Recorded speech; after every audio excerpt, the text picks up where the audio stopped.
નમસ્તે મિત્રો, શ્રી શિવાય નમસ્તુભ્યમ. તો આજે આપણે બનાવીશું મહારાષ્ટ્રના ફેમસ કાંદા પૌવા. તો તેની રેસીપી આપણે નિહાળીશું. અને જો તમે મારી ચેનલ પર પહેલી વાર આવ્યા હોય તો સબસ્ક્રાઇબ કરવાનું ભૂલતા નહીં, જેથી તમને મારા નવા વિડીયોની નોટિફિકેશન મળતી રહે. તો આપણે સામગ્રી જોઈ લઈએ. તો હું એ પૌવા લીધા છે, એ 400 ગ્રામ જેટલા છે.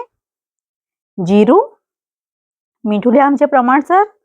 ઝીણી સેવ નાખવાની છે આપણે ઉપર, એના માટે ટામેટું છે એક, લીમડો, હિંગ, લીલા મરચાં લીધા છે તીખા પ્રમાણસર, કોથમીર, અને આપણે 2 ડુંગળી લીધી છે આવી રીતે કટ કરેલી. આપણે જે પૌવા છે આપણે ધોવાના છે.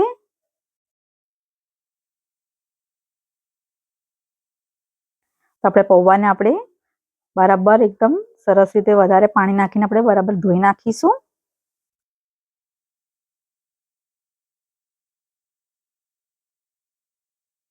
એ રીતે હાથેથી બરાબર આપણે પાણીનું જે ઉપરનું હોય ખરાબ પાણી કાઢી લેવાનું છે બરાબર.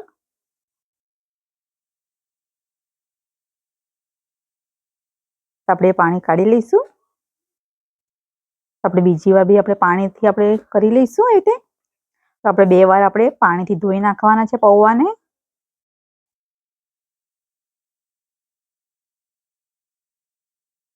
તેવી રીતે આપણે પાણી કાઢી લીધું છે. તમે જોઈ શકો છો એકદમ સરસ રીતે છૂટા બી થઈ ગયા છે એવા.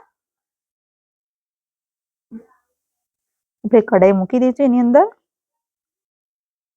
તો આપણે 3-4 ચમચી જેટલું તેલ ઉમેરી લેવાનું છે. તો તેલ ગરમ થઈ ગયું છે તો આપણે એના અંદર જીરું આપણે ઉમેરી લઈશું, હિંગ, લીલા મરચાં,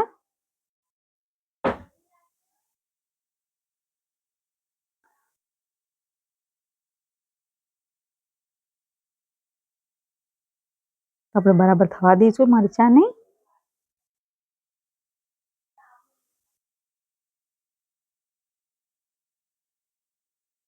તેની અંદર આપણે થોડુંક મીઠું લઈ લઈશું અને બરાબર આપણે હલાવવાનું છે આવી રીતે. આપણે લીમડો લઈ લઈશું પહેલા.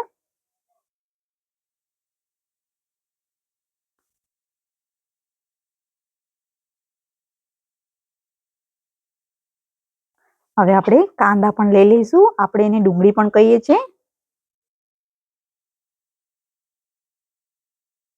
તો આપણે ડુંગળીને આપણે આ જે કાંદા છે એને આપણે ગુલાબી જેવા થવા દેવાના છે થોડીક વાર.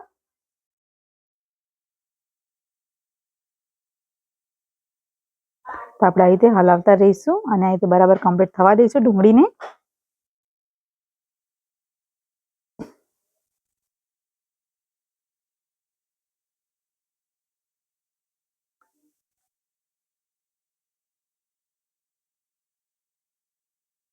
એવી રીતે આપણે બરાબર એને થવા દઈશું. તો તમે જુઓ છો આપણી ડુંગળી સરસ રીતે થોડીક થઈ ગઈ છે.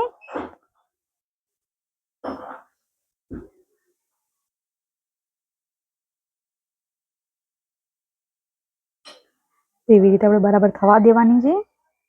આપણે ડુંગળી થઈ ગઈ છે તમે જુઓ છો. તો હવે આપણે ટામેટા લઈ લઈશું અંદર. આપણે એક ટામેટું લઈ લઈશું બરાબર. તો આપણે આવી રીતે બરાબર કમ્પ્લીટ હલાવી લઈશું બરાબર કમ્પ્લીટ. તેની અંદર આપણે હળદર લઈ લઈશું પહેલા. તો આપણે આ હળદર બતાવવાની ભૂલી ગયેલી હું. તો અત્યારે આપણે અંદર ઉમેરી લેવાની છે હળદર પણ. તો આપણે બરાબર આપણે કમ્પ્લીટ હલાવી લઈશું આવી રીતે. અને જે આપણે પૌવા છે એ પલાળેલા પૌવા એના અંદર આપણે થોડુંક મીઠું આપણે ઉમેરી લેવાનું છે. આપણે પ્રમાણસર મીઠું લઈ લેવાનું છે. આપણે અંદર તો ઉમેર્યું જ હતું પણ આમાં પણ આપણે પ્રમાણસર લઈ લેવાનું છે. તો ખારા ના થાય તેનું ખાસ ધ્યાન રાખીશું આપણે. તો તમે જોઈ શકો છો પૌવા આપણા 2 વાર પાણીએ ધોયા અને કેટલા સરસ રીતે છૂટા બી થયા છે.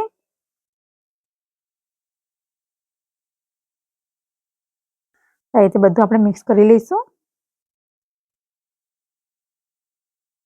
તો હવે આપણે એની અંદર પૌવા આપણે ઉમેરી લઈશું. થોડા થોડા કરીને ઉમેરવાના છે અને હલાવતા જઈશું. જેથી આપણા પૌવા સરસ રીતે થઈ જાય.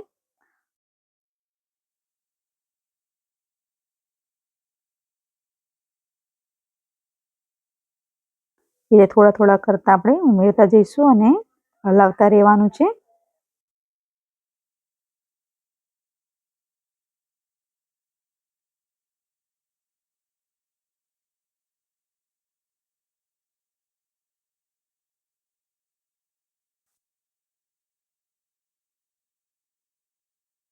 એવી રીતે આપણે બધું મિક્સ કરતા રહીશું. આપણે બધું એવી રીતે આપણે નાખતા ગયા છે અને આપણે રીતે મિક્સ કરતા રહેવાનું છે, જેથી આપણે બધું કમ્પ્લીટ મિક્સ થઈ જાય. આવી રીતે કમ્પ્લીટ બધું હલાવી લેવાનું છે.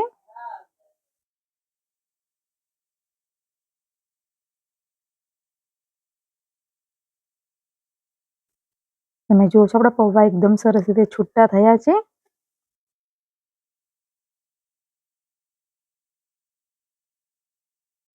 તો આપણે હવે એને 5-10 મિનિટ માટે આપણે ઢાંકી દેવાનું છે. તો 5-10 મિનિટ થઈ ગઈ છે આપણી. તો આપણે જોઈ લઈએ આપણા પૌવા એકદમ સરસ રીતે એકદમ સોફ્ટ થયા છે અને ખાવામાં બી એકદમ સરસ લાગશે. એકદમ તીખા અને ચટપટા પૌવા થઈ ગયા છે આપણા. તો આપણા પૌવાની અંદર આપણે થોડીક સેવ અંદર ઉમેરી લઈશું.